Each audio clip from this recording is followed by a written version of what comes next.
आज आम एककालीन भाव में 7टी विभागर 4623 जन को ये नियुक्ति प्रदान करिछु। गत 2024 जून मासर आज सुधा सरकारी चाकरी रे 44,082 जन को नियुक्ति प्रदान आम सरकार आसबार आम सरकार ये काम कर सारे। अंजलि मुंडा मोर केन्दुझर जिलार घटगां ब्लॉक रो एक छोटिया गाँव आसी अंजलि मुंडा जी की टीजीटी आर्ट्स टीचर हिसाब रे नियुक्ति पाइबा एक साधारण परिवार रे जी की दिन मजूरिया हिसाब रे काम करुवा केन्दुझर रो एक उपांत अंचल आदिवासी मुंडा संप्रदाय रो परिवार रो से केते संघर्ष करके आज ताको परिवार रो ताको अंचल एकमात्र झियो आज नियुक्ति पाइला से घर परिवार साई पड़िशा केते बा खुशी और आनंद पाई नथिबे। आपण माने मध्य समस्ते कहिबार अछि ये सरकार होउछि लोकंकर सरकार। ये सरकार होउछि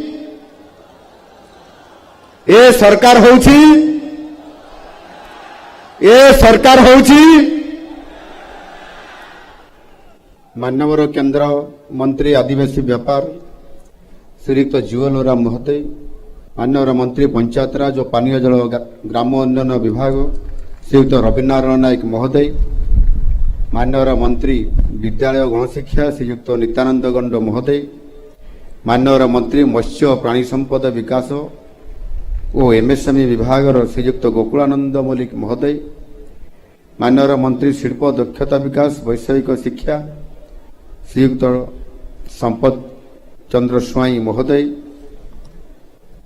माननीय मंत्री जंगल परिवेश और जलवायु परिवर्तन श्रीयुक्त गणेश राम सिंह खुंटिया महोदय, विद्यालय गणशिक्षा विभाग कमिशनर तथा शासन सचिव एन तिरुमला नायक, एमएसएमई विभाग कमिशनर तथा शासन सचिव श्रीमती रश्मिता पंडा, एठारे उपस्थित विभिन्न विभाग उपस्थित समस्त पदाधिकारी, नवनियुक्त अधिकारी एवं कर्मचारी वृंद, नवनियुक्त एटी उपस्थित समस्त तांकर परिवार वर्ग, गणमाध्यम प्रतिनिधि वृंद, समृद्ध विकसित ओडिशा गठन रे भाग नेबाकु जाउतबा समस्त नवनियुक्त माननकु मोर आंतरिक अभिनंदन एवं शुभेच्छा। आज एठारे उपस्थित थिबा प्रत्येक नवनियुक्तंकर जीवन रे एक नूतन अध्याय जोड़ी हेबा पई जाउछि, जहा तांकर व्यक्तिगत जीवन सहित राज्यर विकास रे निश्चित भाव रे एक प्रमुख भूमिका ग्रहण करिवो। आज नवनियुक्ति मेला आज नियुक्ति मेला आम समस्त नियुक्ति एवं दक्षता विकास माध्यम रे युवपीढ़ी को सशक्त करने राज्य सरकार प्रतिबद्धता को ये प्रतिफलित करुछि। 2 वर्षर कम समय मध्य आमे आज 15तम नियुक्ति मेलार आयोजन करि पारिछु। एठारे आनंदर विषय जे समस्तंकर पाई निश्चित भाव रे एहाठारु बड़ आनंद आ कौन बा थाई पारे। आमर पिला माने कठिन परिश्रम करी घात प्रतिघात विभिन्न परीक्षा देई एठारे आज सेमाने पहुंची पारिछंती। एनु निश्चित भाव रे सेमानकर परिश्रम विश्वास भरोसार आज विजयी आज होइछि। एही मेला सेमानकर निश्चित भाव रे मु कहिबी विजयर प्रतीक। आम सरकार आसबार मात्र 22 मास भितरे आमे आज को मिसाई 15टी नियुक्ति मेलार आयोजन आमे करि पारिछु। आज आमे एककालीन भाव में 7टी विभागर 4623 जन को यह नियुक्ति प्रदान करिछु। अर्थात गत 2024 जून मासर आज सुधा सरकारी चाकरी रे 44,082 जन को नियुक्ति प्रदान आम सरकार आसबार आम सरकार ये काम कर सारे। 2 वर्ष पूर्ण है नहीं एवं 44,000 रु अधिक समस्त विभिन्न विभागर नवनियुक्त युवक युवती मान को चाकरी देवा ये निश्चित भाव में ओडिशा राजनीतिक इतिहास रे एक बड़ घटना। यशस्वी प्रधानमंत्री नरेंद्र मोदी जी तांका मार्गदर्शन रे एक विकसित राष्ट्र विकसित राज्य गठन पाई आमर संकल्प एथिरे निहित अछि। सही संकल्प को साकार करिबारे एही नियुक्ति मेलार भूमिका गुरुत्वपूर्ण। आपण माने राज्य सरकार विभिन्न योजनार सफल रूपायन करी समृद्ध ओडिशा निर्माणर प्रत्येक पथ को मजबूत करने समर्पण मनोभावना आपण माने निजको नियोजित करिवे बोली मु आपण मान निकट में आशा करुछि।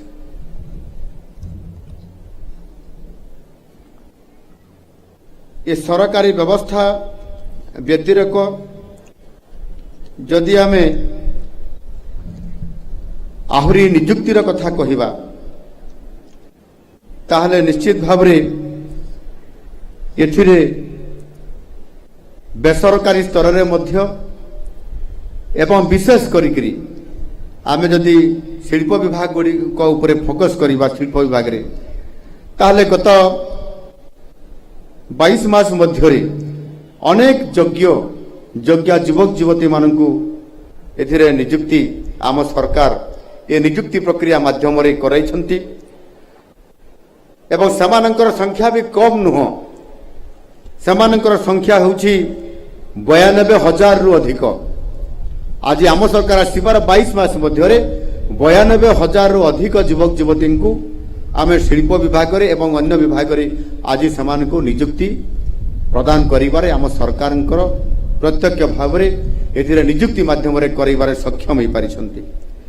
एनु सरकारी स्तर रे 44,082 जन एवं बेसरकारी स्तर रे 92,000 समुदाय जदि आमे नेबा ताहले आम सरकार आसबार 22 मास मध्य 1,36,082 जन को आज नियुक्ति देई आज आम सरकार समानंकर एवं समानंकर परिवार प्रति आस्थाभाजन हवा सहित से परिवार को सुख शांति आनिबारे से परिवार रे जीवन यापन रे सामाजिक जीवन यापन रे एक बड़ परिवर्तन आनी करिबारे आम सरकार आज सफल होई पारिछंती। आज सफल होई पारिछंती। आ ये सफल रो हिस्ट्री ये सफल रो कथा ये सफल रो कहानी तो आपण मान को पाखरे आपण मानकर भीतर जो भाई और भौणी माने जो माने आज नियुक्ति पाइछंती समान को मुहरु आपण माने समते सुनी पारिछंती। Vikas Ranjan Padhi assistant industry officer हिसाब से आज योगदान करिछंती। सुंदरगढ़ रो विकास रंजन पाढ़ी तांकर एक्सीडेंट परे 2 आखि से हरैले।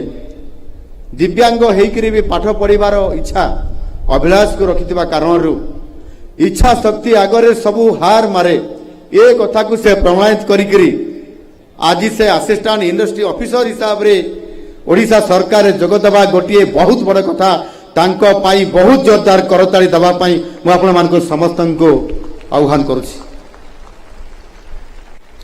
सही बड़ी भाव में Abhishek Pradhan assistant conservator of forest Kandhamal Anjali Munda मोर केन्दुझर जिलार घटगां ब्लॉक रो एक छोटिया गाँव आसीथिबा अंजलि मुंडा जी की टीजीटी आर्ट्स टीचर हिसाब रे नियुक्ति पाइबा एक साधारण परिवार रे जी की दिन मजूरिया हिसाब रे काम करुवा केन्दुझर रो एक उपांत अंचल आदिवासी मुंडा संप्रदाय रो परिवार रो से केते संघर्ष करके आज तांको परिवार रो तांको अंचल एकमात्र झियो आज नियुक्ति पाइला तांको से घर परिवार साई पड़िशा केते बा खुशी और आनंद पाई नथिबे।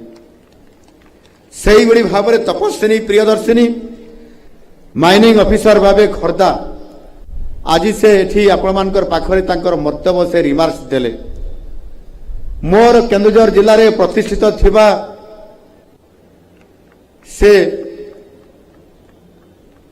गवर्नमेंट कॉलेज ऑफ इंजीनियरिंग रे ए टेक्निकल इंजीनियरिंग कॉलेज रे से माइनिंग विभाग रो नहींकरी से कृतित्वर सह हासिल करला परे आज आम सरकार आज माइनिंग ऑफिसर हिसाब रे आज से जॉइन करवा निश्चित भाव रे तापाई जहाँ भी चैलेंज थाउ ना कहीं आज जड़े भौणी आज से कंपटीशन रे आज नियुक्ति पाइबा ये बहुत बड़ गोटे कथा। एणु निश्चित भाव में मुझे कथा कहवाई आज चाहूँगी जे एभली एक सुजोग एभली एक अपरच्युनिटी आज से ओडिशार एवं जगतर बड़ ठाकुर श्री जगन्नाथंकर आशीर्वाद आज आपण माने सौभाग्य प्राप्त होती एवं ये नियुक्ति मेलारे कृतकार्य हो आज आम सरकार को निश्चित भाव में आपण एक शक्तिशाली करने समृद्ध ओडिशा बनइबारे विकसित ओडिशा बनइबारे भागीदारी तो होती ता सहित निज परिवार निज पिता मातांकर आपण माने श्रद्धार भाजन हो पारि कहीं ना आज आम गहन रे उपस्थित थिबा केंद्र मंत्री माननीय श्री जुएल राम महोदय आपण विषय रे से सुंदर कथा कहूतिले परिवार जेते बेले आपण माने चाकरी पाई पारु नाहंती इंटरव्यू दउछंती परिवार अर्थ श्राद्ध होउची परिवार रे अशांति बढ़ुची एवं सेते बेले आपण अनादर हो जाउछंती एवं आपण माने निजर कॉन्फिडेंस को नहीं करी निजर अध्यवसाय को नहीं करी कठिन परिश्रम करी समय दे जेते बेले आपण माने इंटरव्यू रे पास करके जेते बेले नियुक्ति पाइबार सुजोग पाउछंती सेही परिवार रो से बापा हुअंतु माँ हुअंतु भौणी हुअंतु भाई हुअंतु एवं से कहूतिले जे निजर यदि विवाहित होइछंती निजर स्त्री भी हो केते आदरता परे आपण मानकर ता पाखरे बढ़ी जाउथबो ये कथा को से आपण मानकर सामने रे एठी उपस्थापन करिथिले वास्तविक आज आम सरकार आसीबारे अंततः पक्षे माननीय केंद्र मंत्री जुएल रामकर से कथा को आज बहुत भल भाव में बुझी पारि एवं आज मध्य ये काम को आज उद्यम जारी रखी आज सफल नेतृत्व दे पारि एणु निश्चित भाव में आज आमको अधिक प्रेरणा देथिबा उत्साह करथिबा मान्यवर केंद्र मंत्री जुएल राम को मु शत धन्यवाद दउछि।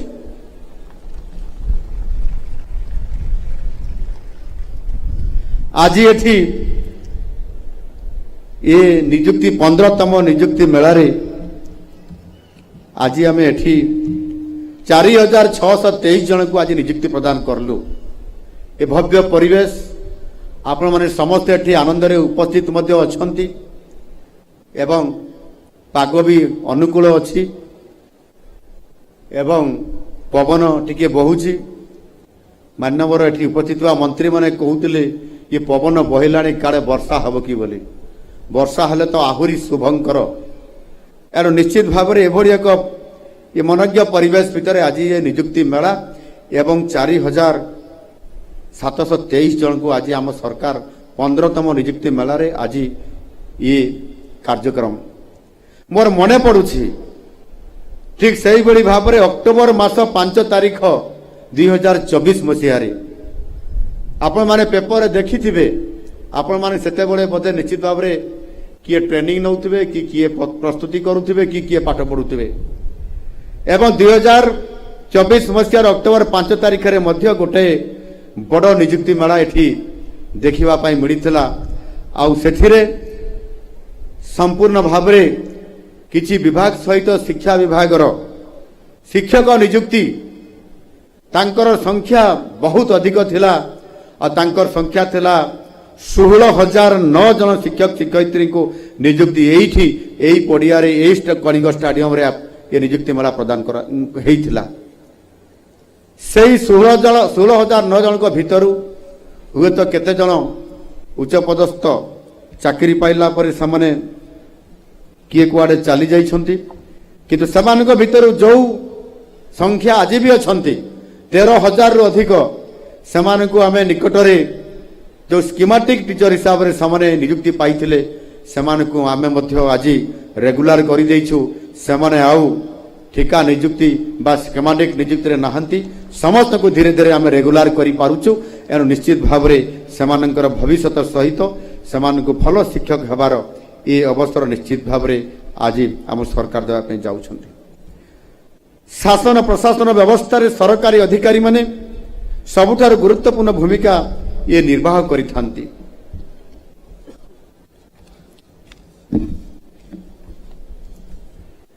सरकार जेते भल योजना परिकल्पना कले सुधा ताकू तृणमूल स्तर में सठिक भाव रूपायन करने ଦକ୍ଷ ଏବଂ ସଶକ୍ତ ଅଧିକାରୀର ଗୋଟିଏ ଟିମ୍ ଦରକାର। ତେଣୁ ଆମ ଭାଷାରେ ଅନ୍ୟ ଭାଷାରେ କହିବାକୁ ଗଲେ ଅଧିକାରୀମାନେ ହିଁ ହେଉଛନ୍ତି ଏ ଆମ ସରକାରଙ୍କର ଅସଲ ଚେହେରା। ଆଜି ଏ ବ୍ୟବସ୍ଥାରେ ଆପଣମାନେ ସାମିଲ ହେବାକୁ ଯାଉଛନ୍ତି ଏବଂ ସରକାରଙ୍କର ପ୍ରତିନିଧି ଭାବେ ଆପଣମାନେ କାର୍ଯ୍ୟ କରିବା ପାଇଁ ଯାଉଛନ୍ତି। କେନ୍ଦ୍ରମନ୍ତ୍ରୀ ଆଉ ଗୋଟେ କଥା ବି କହିଥିଲେ, ଆପଣମାନେ ଏଭଳି କର୍ମ କରନ୍ତୁ, ଆପଣମାନେ ଏଭଳି ସେବା କରନ୍ତୁ, ଇଏ ମୁଁ ଚାକିରିଆ ହିସାବରେ ନ ଭାବିକିରି ଆପଣମାନଙ୍କର ମନ ଭିତରେ ଭାବନା ରହୁ ମୁଁ ଜଣେ ହେଉଛି ସେବକ, ମୁଁ ଜଣେ ସେବା କରିବା ପାଇଁ ଆସିଛି, ପବ୍ଲିକ ସର୍ଭାଣ୍ଟ ହିସାବରେ କାମ କରିବା ପାଇଁ ଆସିଛି। ସରକାରଙ୍କର ନିଯୁକ୍ତି ପାଇଲେ ସୁଦ୍ଧା ଏ ମନୋଭାବ ରଖିକରି ସେବା କରନ୍ତୁ ଏବଂ ଶେଷରେ ଆପଣ ନିଶ୍ଚିତ ଭାବରେ ଆପଣ କେବେ ସମ୍ମାନ ପାଇବା ପାଇଁ ଯାହା କେନ୍ଦ୍ରମନ୍ତ୍ରୀ କହିଲେ ଡିମାଣ୍ଡ କରନ୍ତୁ ନାହିଁ। ଆପଣମାନଙ୍କ ପାଖରେ କମାଣ୍ଡ ଆସିବ ଯେ ଆପଣ କିଭଳି ଭାବରେ ସେବା ଦେଉଛନ୍ତି ଏବଂ ଆପଣ କିଭଳି ଭାବରେ ସମ୍ମାନିତ ହେବେ। ଆଜିର ଏହି କାର୍ଯ୍ୟକ୍ରମରେ ବିଭିନ୍ନ ବିଭାଗର ଯେଉଁ ଅଧିକାରୀଙ୍କୁ ନିଯୁକ୍ତି ଦିଆଯାଉଛି, ଓଡ଼ିଶାର ସମୃଦ୍ଧ ଭାରତର ଚାବିକାଠି ହେଉଛି ଗୁଣାତ୍ମକ ଶିକ୍ଷା। ଏହାକୁ ଦୃଷ୍ଟିରେ ରଖି ଆମ ସରକାର ସମସ୍ତଙ୍କ ପାଇଁ ଅନ୍ତର୍ଭୁକ୍ତିମୂଳକ ଏବଂ ଗୁଣାତ୍ମକ ଶିକ୍ଷା ସୁନିଶ୍ଚିତ କରିବା ପାଇଁ ନୀତି ପ୍ରଣୟନ କରିଛନ୍ତି। ଆଜି ବିଦ୍ୟାଳୟ ଗଣଶିକ୍ଷା ବିଭାଗ ଅଧୀନରେ ସରକାରୀ ଉଚ୍ଚ ମାଧ୍ୟମିକ ବିଦ୍ୟାଳୟ ନିମନ୍ତେ 8,998 ଜଣ ପିଜିଟି ଶିକ୍ଷକ ଏବଂ ମାଧ୍ୟମିକ ବିଦ୍ୟାଳୟରେ 3,215 ଜଣ ଟିଜିଟି ଶିକ୍ଷକ, ଏହିଭଳି ଭାବରେ ସମୁଦାୟ 4,113 ଜଣ ଶିକ୍ଷକଙ୍କୁ ଆଜି ନିଯୁକ୍ତି ଦିଆଯାଇଛି। ଶିକ୍ଷକତା ଏକ ଆଦର୍ଶ ବୃତ୍ତି। ଶିକ୍ଷକ ହିଁ ସମାଜର ଆଦର୍ଶର ସ୍ତର ସେ ନିର୍ଦ୍ଧାରଣ କରିଥାଏ। ତେଣୁ ରାଜ୍ୟରେ ଶିକ୍ଷା ବ୍ୟବସ୍ଥାକୁ ସୁଦୃଢ଼ କରିବା ଆମ ସମସ୍ତଙ୍କର ଇଏ ହେଉଛି ଆମର ମୂଳ ଲକ୍ଷ୍ୟ। ଏହି ଦିଗରେ ଆମେ କାର୍ଯ୍ୟ ଆରମ୍ଭ କରିସାରିଛୁ। ଆମର ଏହି ପ୍ରୟାସ ଆଗାମୀ ଦିନରେ ମଧ୍ୟ ଜାରି ରହିବ। ନିକଟରେ ଆମ ସରକାର ଏକ ଯୁଗାନ୍ତକାରୀ ପଦକ୍ଷେପ ଗ୍ରହଣ କରି 2023-24ରେ ଯେଉଁ ନିଯୁକ୍ତି ଦେଇଥିଲେ ସେଥିରେ ଆମେ ସେମାନଙ୍କୁ ଯେଉଁ କଥା ମୁଁ ଆପଣମାନଙ୍କର ପାଖରେ ଏ କଥାଟି ରଖିଲି ତାହା ଆଜି ଆମେ ସମ୍ପାଦନ କରେଇଛୁ ଏବଂ ସେମାନଙ୍କୁ ଧୀରେ ଧୀରେ ସମସ୍ତଙ୍କୁ ରେଗୁଲାର କରାଇବାରେ ଆମେ ସକ୍ଷମ ହେବା ପାଇଁ ଯାଉଛୁ ଏବଂ ଶିକ୍ଷା କ୍ଷେତ୍ରରେ ଏକ ସ୍ଥିରତା ଆସିଲେ ଏବଂ ସେଥିରେ ଧୀରେ ଧୀରେ ନିଶ୍ଚିତ ଭାବରେ ଶିକ୍ଷାର ଗୋଟିଏ ମନୋଜ୍ଞ ପରିବେଶ ସହିତ ଏକ ଆଦର୍ଶ ବିଦ୍ୟାଳୟ, ଏକ ଆଦର୍ଶ ଶିକ୍ଷକ ହିସାବରେ ସେ ବିଦ୍ୟାଳୟକୁ ଆମେ ଗଢ଼ି ତୋଳିବାର ଯେଉଁ ସଂକଳ୍ପ ତାହା ନିଶ୍ଚିତ ଭାବରେ ଆଗାମୀ ଦିନରେ ପୁରା କରିବାକୁ ଆମ ସରକାର ସଂକଳ୍ପବଦ୍ଧ। ଆମେ ପୂର୍ବରୁ ବି କହିଛୁ ଆଗାମୀ 3 ବର୍ଷରେ 45,000 ଶିକ୍ଷକ ନିଯୁକ୍ତି କରିବୁ, ଅର୍ଥାତ୍ ବର୍ଷକୁ 15,000 ଶିକ୍ଷକ ନିଯୁକ୍ତି ଦେବୁ, ଯାହା ଶିକ୍ଷା ବ୍ୟବସ୍ଥାରେ ଯୁଗାନ୍ତକାରୀ ପରିବର୍ତ୍ତନ ଆଣିବ ଏବଂ ସରକାରୀ ବିଦ୍ୟାଳୟରେ ଶିକ୍ଷାର ଗୁଣାତ୍ମକ ମାନକୁ ଆହୁରି ଉନ୍ନତ କରିବାରେ ଆମ ସରକାର ସକ୍ଷମ ହେବେ। ଜାତୀୟ ଶିକ୍ଷାନୀତି 2020 ସହ ସମନ୍ୱୟ ରଖି ଆମ ସରକାର PM-ଶ୍ରୀ ଯୋଜନା ଆଉ ଏ ଅଧୀନରେ ରାଜ୍ୟରେ ଆମେ ପ୍ରାୟ 762ଟି ସ୍କୁଲକୁ ଆମେ ଆଦର୍ଶ ସ୍କୁଲ ଭାବରେ ଆଜି ବିକଶିତ କରିବା ପାଇଁ ଯାଉଛୁ।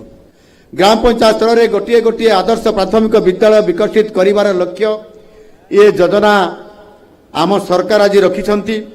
ଆଉ ସେଥିପାଇଁ ଗୋଦାବରୀଶ ମିଶ୍ର ଆଦର୍ଶ ପ୍ରାଥମିକ ବିଦ୍ୟାଳୟ ପ୍ରତ୍ୟେକ ପଞ୍ଚାୟତରେ ଗୋଟିଏ ଗୋଟିଏ ହେବା ପାଇଁ ଯାଉଛି ଏବଂ ସେଥିପାଇଁ ପ୍ରତ୍ୟେକ ବିଦ୍ୟାଳୟ ପାଇଁ 5 ଏକର ଜମିର ଆବଶ୍ୟକ ଏବଂ ଗୋଟିଏ ଗୋଟିଏ ବିଦ୍ୟାଳୟରେ ଆର୍ଥିକ ବ୍ୟବସ୍ଥା ତାର ଭିତ୍ତିଭୂମି ପାଇଁ ଖର୍ଚ୍ଚ ହେବ 6 କୋଟିରୁ 7 କୋଟି ଟଙ୍କା ପର୍ଯ୍ୟନ୍ତ ଏବଂ 12,000 କୋଟି ଟଙ୍କା ସେଥିପାଇଁ ରାଜ୍ୟ ସରକାର ଇଏ ବଜେଟରେ ପ୍ରାବଧାନ ରଖିଛନ୍ତି ଏବଂ ପ୍ରଥମ ପର୍ଯ୍ୟାୟରେ 2,200 ଆଦର୍ଶ ବିଦ୍ୟାଳୟ ଏ ନିର୍ମାଣ ହେବା ପାଇଁ ଯାଉଛି ଏବଂ ଶିକ୍ଷାର ଗୋଟିଏ ନିଶ୍ଚିତ ଭାବରେ ଦୃଢ଼ ଏ ଭିତ୍ତିଭୂମି ଆଗାମୀ ଦିନରେ ତିଆରି ହେବା ପାଇଁ ଯାଉଛି।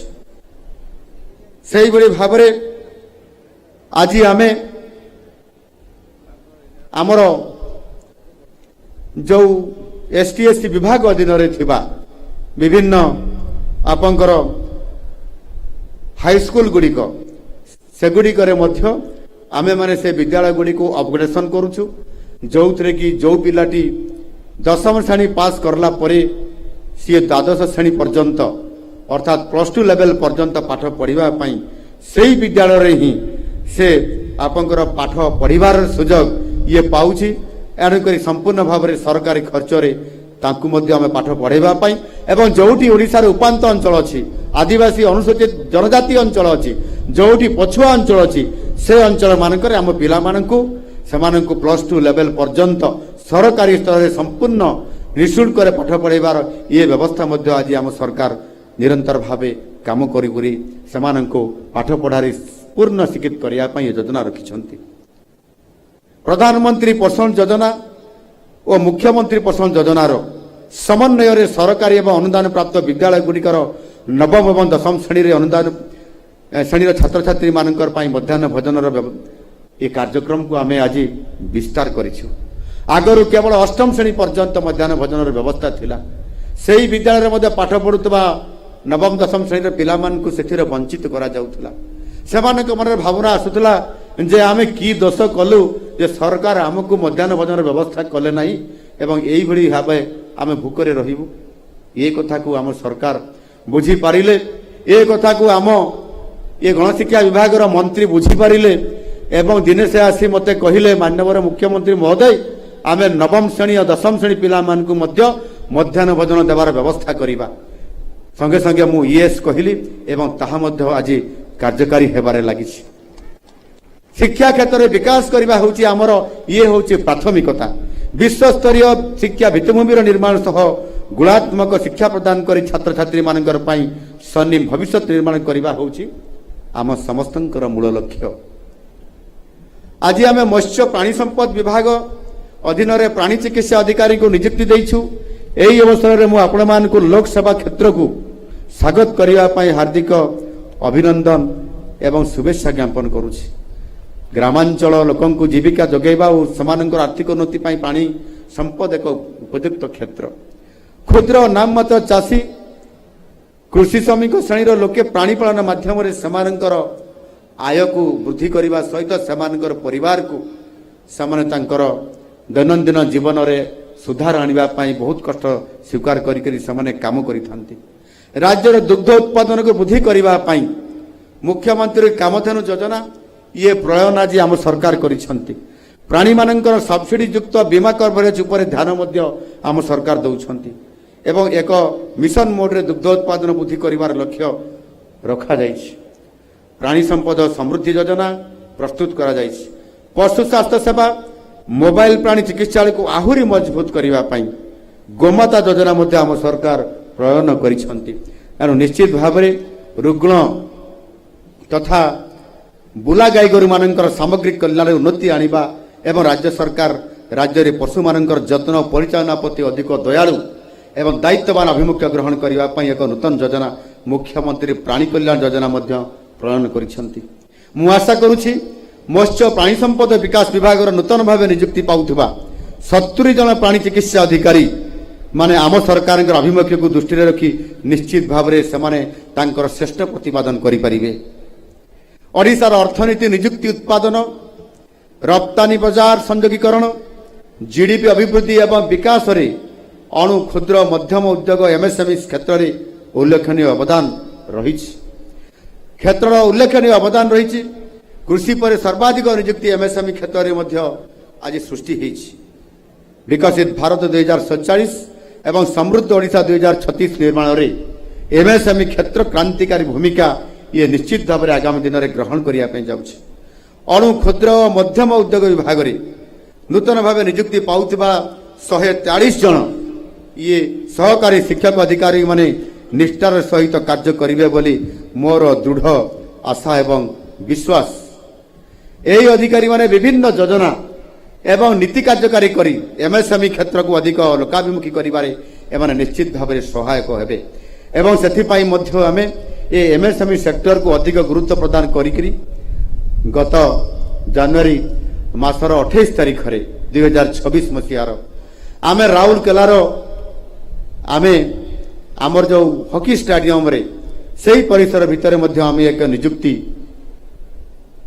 ସହିତ କିଭଳି ଭାବରେ ଏମ୍ଏସ୍ଏମ୍ଇର ଇଣ୍ଡଷ୍ଟ୍ରି କେମିତି ଆମର ଅଧିକ ଓଡ଼ିଶାରେ କାର୍ଯ୍ୟ କରିବେ ସେଥିପାଇଁ ଇନଭେଷ୍ଟମେଣ୍ଟ କରିବା ପାଇଁ ଏକ ଆମେ ଏଣ୍ଟରପ୍ରାଇଜ ଓଡ଼ିଶା 2026 ନାମରେ ଆମେ RRR ଅର୍ଥାତ୍ ରାଞ୍ଚି ରାଉରକେଲା ଏବଂ ରାୟପୁର, ଝାରଖଣ୍ଡ, ଓଡ଼ିଶା ଏବଂ ଛତିଶଗଡ଼ ଏ ତିନୋଟି ରାଜ୍ୟର ଏଣ୍ଟରପ୍ରେନର ମାନଙ୍କୁ ଉଦ୍ୟୋଗୀ ମାନଙ୍କୁ ଏକତ୍ରିତ କରିକିରି ଏକ କାର୍ଯ୍ୟକ୍ରମ ରଖିଥିଲୁ ଏବଂ এই ଏମ୍ଏସ୍ଏମ୍ଇ ସେକ୍ଟରର ଅନେକ ଏଣ୍ଟରପ୍ରେନର ଯେଉଁମାନେ ଉଦ୍ୟୋଗୀ ସେମାନେ ନିଶ୍ଚିତ ଭାବରେ ଓଡ଼ିଶାରେ ଏମ୍ଏସ୍ଏମ୍ଇ ସେକ୍ଟରରେ ଏ ବିଭାଗରେ ଅଧିକ ପ୍ରତିବଦ୍ଧ ହୋଇକରି ନବନିଯୁକ୍ତ ହୋଇକରି କାମ ବି କରିବେ ଏବଂ ଉଦ୍ୟୋଗୀମାନେ ଶିଳ୍ପ ପ୍ରତିଷ୍ଠା କରିବେ। ଆଉ ଏଥିପାଇଁ ଏକ ପର୍ଯ୍ୟାପ୍ତ କାର୍ଯ୍ୟକ୍ରମ ମଧ୍ୟ ଆମେ ନିକଟରେ କରିଛୁ। ଆମ ସରକାର ଆସିବା ପରେ ଆମେ ଶିକ୍ଷା କ୍ଷେତ୍ରରେ ଦକ୍ଷତା ବିକାଶକୁ ମଧ୍ୟ ଧ୍ୟାନ ଦେଇ ଆସିଛୁ। ଜାତୀୟ ଶିକ୍ଷାନୀତି 2020କୁ ଆମେ ପାଳନ କରି ଉଚ୍ଚଶିକ୍ଷାର ଦକ୍ଷତା ଏବଂ ପ୍ରଯୁକ୍ତିବିଦ୍ୟାକୁ ଆଗେଇ ନେବା ପାଇଁ ଆଜି ଆମେ ଦକ୍ଷତା ବିକାଶ ଏବଂ ବୈଷୟିକ ଶିକ୍ଷା ବିଭାଗର ଅଧୀନରେ 14 ଜଣ ସହକାରୀ ପ୍ରାଧ୍ୟାପକଙ୍କୁ ମଧ୍ୟ ଆଜି ଆମେ ନିଯୁକ୍ତି ପ୍ରଦାନ ଆମେ କରିଛୁ। ଏଣୁ ନିଶ୍ଚିତ ଭାବରେ ଏଥିରେ ଶିକ୍ଷା ଏବଂ ଗବେଷଣା ସିଷ୍ଟମକୁ ସମୃଦ୍ଧ କରିବା ଦିଗରେ ଏହା ଏକ ଗୁରୁତ୍ୱପୂର୍ଣ୍ଣ ପଦକ୍ଷେପ ହେବ। ନବନିଯୁକ୍ତ ପ୍ରାଧ୍ୟାପକମାନେ ଗୁଣାତ୍ମକ ଶିକ୍ଷାଦାନ କରି ଛାତ୍ରଛାତ୍ରୀମାନଙ୍କୁ ରିସର୍ଚ୍ଚ ଏବଂ ନବସୃଜନ ଅର୍ଥାତ୍ ଇନୋଭେସନ ଦିଗରେ ପ୍ରେରଣା ଯୋଗାଇବ ବୋଲି ମୁଁ ନିଶ୍ଚିତ ଭାବରେ ଆଶା କରୁଛି ଏବଂ ସେଥିପାଇଁ ଆଗାମୀ ଦିନରେ ମଧ୍ୟ ଆମେ ଯେଭଳି ଭାବରେ ଆମର ସରକାର ଅଧୀନରେ ଥିବା ୱାର୍ଲ୍ଡ ସ୍କିଲ୍ ସେଣ୍ଟର ଇଏ ଭୁବନେଶ୍ୱରରେ ଅଛି ଏବଂ ତାହାରି ମାଧ୍ୟମରେ ଆମେ ସମସ୍ତଙ୍କୁ ଦକ୍ଷତା ପ୍ରତିପାଦନ କରି ସେମାନଙ୍କୁ ବିଭିନ୍ନ ସେକ୍ଟରରେ ଏମ୍ଏସ୍ଏମ୍ଇ, ଇଣ୍ଡଷ୍ଟ୍ରି, ଷ୍ଟିଲ୍ ଏବଂ 14 ଗୋଟି ସେକ୍ଟରରେ ମଧ୍ୟ ସେମାନେ କିଭଳି ଭାବରେ ସେମାନେ ତାଙ୍କର ଦକ୍ଷତାରେ ଉତ୍କର୍ଷକୁ ଯାଇପାରିବେ ଏବଂ ସେଥିପାଇଁ ପ୍ରତିବର୍ଷ ସର୍ବଭାରତୀୟ କମ୍ପିଟିସନରେ ପ୍ରତିଯୋଗିତାରେ ମଧ୍ୟ ଭାଗ ନେବେ। ସେଥିପାଇଁ ମଧ୍ୟ ସେମାନଙ୍କୁ ଆମେ ଇଣ୍ଡଷ୍ଟ୍ରି ରେଡି ଏବଂ ଦକ୍ଷତାର ସହିତ ପ୍ରତିପାଦନ କରିବା ପାଇଁ ଅଲ୍ ଇଣ୍ଡିଆ ଲେଭେଲ ପ୍ରତିଯୋଗିତାରେ ଭାଗ ନେବା ପାଇଁ ସେମାନଙ୍କୁ ପଠାଇଥାଉ। ସୌଭାଗ୍ୟର କଥା ଚଳିତ ବର୍ଷ ଆମେ ସର୍ବଭାରତୀୟ ପ୍ରତିଯୋଗିତାରେ ଆମର ଓଡ଼ିଶାର ଓଡ଼ିଆ ଯୁବକ ଯୁବତୀମାନେ ସେମାନେ ଏଥିରେ କୃତକାର୍ଯ୍ୟ ହୋଇଛନ୍ତି। ଖାଲି କୃତକାର୍ଯ୍ୟ ହୋଇନାହାନ୍ତି, ସେମାନଙ୍କର ଭିତରୁ ପ୍ରତିଯୋଗିତାରେ 57 ଜଣ ସେଥିରେ ସେମାନେ ତାଙ୍କର ଶ୍ରେଷ୍ଠତା ପ୍ରତିପାଦନ କରିକିରି ଓଡ଼ିଶାକୁ ଭାରତ ବର୍ଷରେ ଚମ୍ପିଆନ କରିଛନ୍ତି ଅର୍ଥାତ୍ ନମ୍ବର 1 ସ୍ଥାନକୁ ଆଜି ନେଇପାରିଛନ୍ତି। ଇଏ ହେଉଛି ନିଶ୍ଚିତ ଭାବରେ ଆମ ସରକାର ଗୋଟେ ବଡ଼ ଇଏ ହେଉଛି ଆମର ସୁନିଶ୍ଚିତତା। ଆମ ରାଜ୍ୟର ବିକାଶର ଗତିକୁ ଆଗେଇ ନେଇ 52 ଜଣଙ୍କୁ ସରକାରୀ ସହକାରୀ ନିର୍ବାହ ଯନ୍ତ୍ରୀ ଭାବରେ ଦାୟିତ୍ୱ ଆଜି ସେମାନଙ୍କୁ ଦିଆଯାଇଛି। ଏମାନେ ପଞ୍ଚାୟତରାଜ ଏବଂ ପାନୀୟ ଜଳ ବିଭାଗର ଅଧୀନରେ କାର୍ଯ୍ୟ କରୁଛନ୍ତି। ପଞ୍ଚାୟତରାଜ ବିଭାଗରେ ଗ୍ରାମୀଣ ଶାସନ ବ୍ୟବସ୍ଥାର ମୂଳ ଭିତ୍ତି ଅଟେ। ମୁଣ୍ଡକୁ ଛାତ, ଘରକୁ ପାଣି, ଗାଁକୁ ରାସ୍ତା, ହାତକୁ କାମ, ଇଏ ହେଉଛି ଆମର ସମସ୍ତଙ୍କର ଇଏ ହେଉଛି ପ୍ରାଥମିକତା। ଏହାକୁ କାର୍ଯ୍ୟକାରୀ କରିବା ତୃଣମୂଳ ସ୍ତରରେ ବିଭିନ୍ନ ବିକାଶମୂଳକ କାର୍ଯ୍ୟକଳାପରେ ସଫଳ ରୂପାୟନ ନିମନ୍ତେ ସହକାରୀ ଯନ୍ତ୍ରୀ ନିର୍ବାହୀ ଯନ୍ତ୍ରୀଙ୍କର ଭୂମିକା ଅତ୍ୟନ୍ତ ଇଏ ଗୁରୁତ୍ୱପୂର୍ଣ୍ଣ ମନେ ହୁଏ। ତେଣୁ ମୋର ଦୃଢ଼ ବିଶ୍ୱାସ ଯେ ନବନିଯୁକ୍ତ ସହକାରୀ ଯନ୍ତ୍ରୀମାନେ ରାଜ୍ୟର ବିକାଶରେ ସକ୍ରିୟ ଭୂମିକା ଗ୍ରହଣ କରିବେ ଏବଂ ସେଥିପାଇଁ ମାନ୍ୟବର ପଞ୍ଚାୟତରାଜ ମନ୍ତ୍ରୀଙ୍କୁ ମଧ୍ୟ ଏଠି ଉପସ୍ଥିତ ଅଛନ୍ତି ତାଙ୍କୁ ଧନ୍ୟବାଦ ଦେଉଛି। ଆଜି ଉପସ୍ଥିତ ରହିକରି ଆଜି ଏ ଦାୟିତ୍ୱ ସେ ନିଜେ ବିଭାଗର ନେତୃତ୍ୱ ନେବେ। ଆଜି ଇସ୍ପାତ ଏବଂ ଖଣି ବିଭାଗ ଅଧୀନରେ ଖଣି ଅଧିକାରୀ ଓ ସହକାରୀ ରସାୟନବିତ୍ଙ୍କୁ ନିଯୁକ୍ତି ପ୍ରଦାନ କରିଛୁ। ଆମ ରାଜ୍ୟ ଖଣି ସମ୍ପଦର ପ୍ରାଚୁର୍ଯ୍ୟ ପାଇଁ ସାରା ଭାରତରେ ଏକ ପ୍ରମୁଖ ସ୍ଥାନ ଇଏ ଅଧିକାର କରିଛି।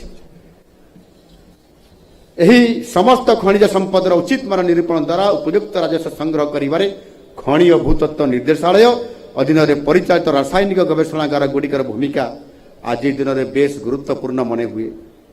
ଉପଯୁକ୍ତ ବୈଜ୍ଞାନିକ ପଦ୍ଧତି ଅନୁସରଣ କରି ସ୍ୱଚ୍ଛତାର ସହିତ ମାନ ନିର୍ଦ୍ଧାରଣ କରିବା ଉଦ୍ଦେଶ୍ୟରେ ଖଣି ଏବଂ ଭୂତତ୍ତ୍ୱ ନିର୍ଦ୍ଦେଶାଳୟ ଅଧୀନରେ ଆଜି ଆମ କେନ୍ଦୁଝରର ଯୋଡ଼ା, ଯାଜପୁର, ବଲାଙ୍ଗୀର, ବ୍ରହ୍ମପୁର, ସମ୍ବଲପୁର, କେନ୍ଦୁଝରଠାରେ ରାସାୟନିକ ପରୀକ୍ଷାଗାର ପ୍ରତିଷ୍ଠା କରାଯିବା ସହିତ ଭୁବନେଶ୍ୱରରେ ରାଜ୍ୟ ଗବେଷଣାଗାର ପ୍ରତିଷ୍ଠା ଆଜି ଇଏ କରାଯାଇପାରିଛି। ପୃଥିବୀ ଏବଂ ସମ୍ପୂର୍ଣ୍ଣ ସତ୍ତାର ଆଧାର ହେଲା ଜଙ୍ଗଲ। ବିଶ୍ୱ ଜଳବାୟୁ ପରିବର୍ତ୍ତନ ଏବଂ ସେଥିଯୋଗୁଁ ବୃଦ୍ଧି ପାଉଥିବା ତାପମାତ୍ରା ଚିନ୍ତାଜନକ ସ୍ତରରେ ଆଜି ସାରା ବିଶ୍ୱରେ ସାରା ଭାରତବର୍ଷରେ ଏବଂ ଆମ ଓଡ଼ିଶାରେ ମଧ୍ୟ ଦେଖା ଦେଲାଣି ଏବଂ ସେ ସ୍ତରକୁ ପହଞ୍ଚିଗଲାଣି। ଏ ପରିପ୍ରେକ୍ଷୀରେ ଜଙ୍ଗଲ ବନ୍ୟଜନ୍ତୁମାନଙ୍କର ସୁରକ୍ଷା ଏବଂ ଅଭିବୃଦ୍ଧି ଏକାନ୍ତ ଆବଶ୍ୟକତା ମନେ ହୁଏ। ଏହାସହ ଜଙ୍ଗଲ ଉପରେ ନିର୍ଭରଶୀଳ ବ୍ୟକ୍ତିବିଶେଷଙ୍କର ସ୍ୱାର୍ଥର ସୁରକ୍ଷା ମଧ୍ୟ ଅତ୍ୟନ୍ତ ଜରୁରୀ। ଏ ଦିଗରେ ଜଙ୍ଗଲ ପରିବେଶ ଓ ଜଳବାୟୁ ପରିବର୍ତ୍ତନ ବିଭାଗର ଅତି ଗୁରୁତ୍ୱପୂର୍ଣ୍ଣ ଦାୟିତ୍ୱ ରହିଛି। ଆଉ ବନଖଣ୍ଡ ରାଜ୍ୟର ଜଙ୍ଗଲ ବିଭାଗର ଇଏ ହେଉଛି ତଳ ସ୍ତରର ସଂଗଠନ ଏବଂ ଇଏ ହେଉଛି ନିଶ୍ଚିତ ଭାବରେ ଆମ ସମସ୍ତଙ୍କର ଅତି ଗୁରୁତ୍ୱପୂର୍ଣ୍ଣ। ସହକାରୀ ବନ ସଂରକ୍ଷକ ମାନେ ବନଖଣ୍ଡ ମାନଙ୍କର ଜଙ୍ଗଲ ବନ୍ୟଜନ୍ତୁ ମାନଙ୍କର ସୁରକ୍ଷା ଓ ଉନ୍ନୟନମୂଳକ କାର୍ଯ୍ୟରେ ପ୍ରତ୍ୟକ୍ଷ ଭାବରେ ଯୋଗଦାନ କରି ନିଜର ଦାୟିତ୍ୱ ନିର୍ବାହ କରିବେ ଏବଂ ରାଜ୍ୟର ଅଭିବୃଦ୍ଧିର ନିଶ୍ଚିତ ଭାବରେ ସେମାନେ ସହାୟକ ହେବେ, ଜଙ୍ଗଲ ସୁରକ୍ଷା ଦେବେ ଏବଂ ଜଙ୍ଗଲ ବାହାରେ ମଣିଷ ଏବଂ ବନ୍ୟଜନ୍ତୁ ମଧ୍ୟରେ ଯେଉଁ ଲଢ଼େଇ ହେଉଛି ତାହାର ମଧ୍ୟ ସେମାନେ ନିଶ୍ଚିତ ଭାବରେ ଏକ ମଧ୍ୟମ ସାଜିକରି ମିଡିଏଟର ସାଜିକରି ତାର ସୁରକ୍ଷା ମଧ୍ୟ କରିବେ। ମୁଁ ନିଶ୍ଚିତ ଆପଣମାନେ ସବୁ ନବନିଯୁକ୍ତ ମାନେ ରାଜ୍ୟର ବୃହତ୍ତର ସ୍ୱାର୍ଥ ପାଇଁ ପୂର୍ଣ୍ଣ ଦକ୍ଷତା ଓ କର୍ତ୍ତବ୍ୟବୋଧ ସମର୍ପଣ ଓ ସ୍ୱଚ୍ଛତାର ସହିତ ଦାୟିତ୍ୱ ନିର୍ବାହ କରିବେ, ଇଏ ପୂର୍ଣ୍ଣ ମୋର ଆଶା ଏବଂ ଭରସା ଅଛି। ଏହି ଅବସରରେ ଆପଣମାନଙ୍କୁ ଶୁଭେଚ୍ଛା ଏବଂ ଅଭିନନ୍ଦନ ଜଣାଇବା ସହିତ ଆପଣମାନଙ୍କର ଦୀର୍ଘ ଉଜ୍ଜଳ ଭବିଷ୍ୟତ ମୁଁ କାମନା କରୁଛି। ଆମ ସୁଶାସନର ସବୁଠୁ ବଡ଼ ଓ ପ୍ରଭାବଶାଳୀ ଉଦାହରଣ ହେଉଛି ଜନ ଅଭିଯୋଗ ଶୁଣାଣି।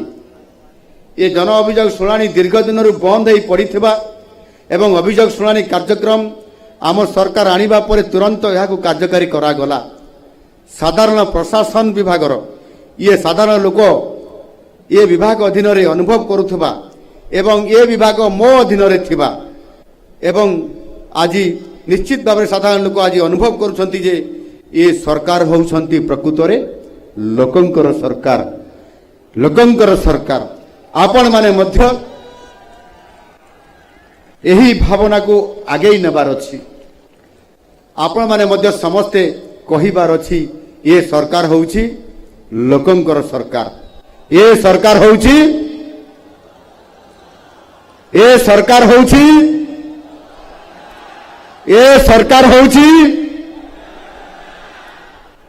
ରାଜ୍ୟର ପ୍ରତ୍ୟେକଟି ବ୍ୟକ୍ତିବିଶେଷଙ୍କ ନିକଟରେ ଏହି ଭାବନାକୁ ପହଞ୍ଚାଇ ପାରିଲେ ହିଁ ସରକାରୀ ଚାକିରିର ମର୍ଯ୍ୟାଦା ରହିବ ଏବଂ ଆପଣମାନେ ଲୋକଙ୍କର ବିଶ୍ୱାସଭାଜନ ହେଇପାରିବେ।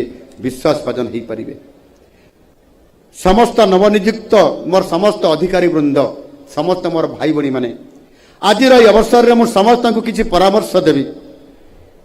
ଯେପରି କୁହାଯାଏ ବିଦ୍ୟାର୍ଥୀଙ୍କର 5 ଲକ୍ଷଣ ଅଛି, ସେହିଭଳି ଆଜି ମୁଁ ଆପଣମାନଙ୍କୁ ଦେଉଥିବା 5 ପରାମର୍ଶକୁ ନିଜ କର୍ମକ୍ଷେତ୍ରରେ ସଦା ଆପଣମାନେ ପାଳନ କରିବେ ବୋଲି ମୋର ଆଶା ତଥା ପୂର୍ଣ୍ଣ ବିଶ୍ୱାସ। ଆପଣମାନେ ନିଶ୍ଚିତ ଭାବରେ ଉଚ୍ଚ ଶିକ୍ଷିତା ଆପଣମାନେ ମୋର 5ଟି ପରାମର୍ଶକୁ ନିଶ୍ଚିତ ଭାବରେ ଆପଣମାନେ ମନେ ରଖିପାରିବେ। ପ୍ରଥମ, ଦୁର୍ନୀତିରୁ ସବୁବେଳେ ଦୂରେଇ ରହିବେ। ଆମେ ସରକାର ଦୁର୍ନୀତି ବିରୋଧରେ ଶୂନ୍ୟ ସହନଶୀଳତା ନୀତି ଆପଣେଇଛନ୍ତି। Zero tolerance. ନୂଆ ଅଧିକାରୀ ହୁଅନ୍ତୁ କି ଅବସର ନେବାର ଶେଷ ଦିନ ହେଉ, କଠୋର କାର୍ଯ୍ୟାନୁଷ୍ଠାନ ନିଆଯିବ। ଏଥିରେ ଆପଣମାନଙ୍କ ମନରେ ସନ୍ଦେହ ରହିବା ଉଚିତ ନୁହଁ। ଦ୍ୱିତୀୟ, ଗଣତନ୍ତ୍ରରେ ଜନତା ହେଉଛନ୍ତି ଭଗବାନ, ତାଙ୍କର ସ୍ୱର ହିଁ ହେଉଛି ଭଗବାନଙ୍କର ସ୍ୱର। ତେଣୁ ସଦାସର୍ବଦା ନିଜ ନିଜ ସ୍ତରରେ ତାଙ୍କ କଥା ଶୁଣିବେ। ଯେଉଁମାନେ ଶୁଣାଣି କରିବା ପାଇଁ ଅଧିକୃତ, ସେମାନେ ନିଶ୍ଚିତ ଭାବରେ ଲୋକଙ୍କର ଅଭିଯୋଗ ଶୁଣି ତାହାର ସମାଧାନ ତୁରନ୍ତ ଯଥା ସମୟ ଭିତରେ କରିବା ପାଇଁ ଚେଷ୍ଟା କରିବେ। ତୃତୀୟରେ, ଆପଣମାନେ ହେଉଛନ୍ତି ସରକାରଙ୍କର ପ୍ରତିନିଧି। ତେଣୁ ନିଜ କାର୍ଯ୍ୟ ସମ୍ପାଦନ କରିବା ପାଇଁ ନିଜର ବୈଚାରିକ ମତ ପ୍ରତିବନ୍ଧକ ହେବା ଉଚିତ ନୁହେଁ। ତେଣୁ ତାହାକୁ ଅଲଗା ରଖି, ନିଜର ମତକୁ ଅଲଗା ରଖି ସରକାରଙ୍କର ଆଭିମୁଖ୍ୟ ଅନୁସାରେ ନିଜ ନିଜର କର୍ତ୍ତବ୍ୟ ସମ୍ପାଦନ କରିବେ ବୋଲି ନିଶ୍ଚିତ ଭାବରେ ଇଏ ଆପଣମାନଙ୍କୁ ମୋର ପରାମର୍ଶ। ଚତୁର୍ଥ, ସମୟାନୁବର୍ତ୍ତିତା, ପଙ୍କ୍ଚୁଆଲିଟି। କେବଳ ନିଜ ଅଫିସକୁ ସମୟ ଅନୁସାରେ ଆସିବା ଯଥେଷ୍ଟ ନୁହେଁ। ସମୟ ଅନୁସାରେ ତ ଆସିବେ, କିନ୍ତୁ ସମୟ ଅନୁସାରେ କାର୍ଯ୍ୟ ସମ୍ପାଦନ ମଧ୍ୟ କରିବା ପାଇଁ ପଡ଼ିବ। ମନେ ରଖନ୍ତୁ, ଯେଉଁ କାର୍ଯ୍ୟ ଆସନ୍ତାକାଲି କରାଯିବ ତାକୁ ଆଜି କର, ଯାହାକୁ ଆଜି କରାଯାଇପାରିବ ତାକୁ ତୁରନ୍ତ ବର୍ତ୍ତମାନ ହିଁ ସମାପ୍ତ କର। ଏ ହେଉଛି ଆପଣମାନଙ୍କୁ ମୋର ପରାମର୍ଶ।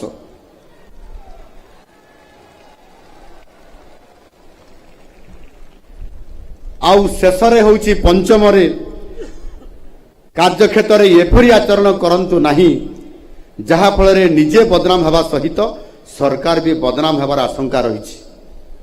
ବିଶେଷ ଭାବେ ମହିଳା ଏବଂ ମହିଳା କର୍ମଚାରୀଙ୍କ ସହିତ ଭଦ୍ର ଏବଂ ଶାଳୀନତାର ସହିତ ବାର୍ତ୍ତାଳାପ ଏବଂ ଆପଣ ତାହାର ବ୍ୟବହାର ମଧ୍ୟ ସେମିତି ଯତ୍ ଉଚିତ ରଖନ୍ତୁ। ସରକାର ଯେତେ ଭଲ ଯୋଜନା ପରିକଳ୍ପନା କଲେ ସୁଦ୍ଧା ତାକୁ ତୃଣମୂଳ ସ୍ତରରେ ସଠିକ ଭାବେ ରୂପାୟନ କରିବା ପାଇଁ ଯେଉଁ ମୁଁ ପ୍ରଥମରୁ କହି ଆସିଥିଲି ଆପଣଙ୍କର ଦକ୍ଷ ଏବଂ ସଶକ୍ତ ଅଧିକାରୀ ଦଳର ଆବଶ୍ୟକତା ଅଛି ଆଉ ତାକୁ ଆପଣମାନେ ନିଶ୍ଚିତ ଭାବରେ ଇଏ ପୂରଣ କରିବେ ବୋଲି ମୋର ପୂର୍ଣ୍ଣ ଆଶା ଏବଂ ଭରସା ଅଛି। ଦୁର୍ନୀତି ବିରୋଧରେ ଆମର ଶୂନ୍ୟ ସହନଶୀଳତା ନୀତି, ମହିଳାଙ୍କର ପ୍ରତି ସମ୍ମାନଜନକ ବ୍ୟବହାର ଆପଣଙ୍କର କାର୍ଯ୍ୟଶୈଳୀର ମୂଳଦୁଆ ହେବା ଉଚିତ, ଇଏ ଫାଉଣ୍ଡେସନ ହେବା ଉଚିତ।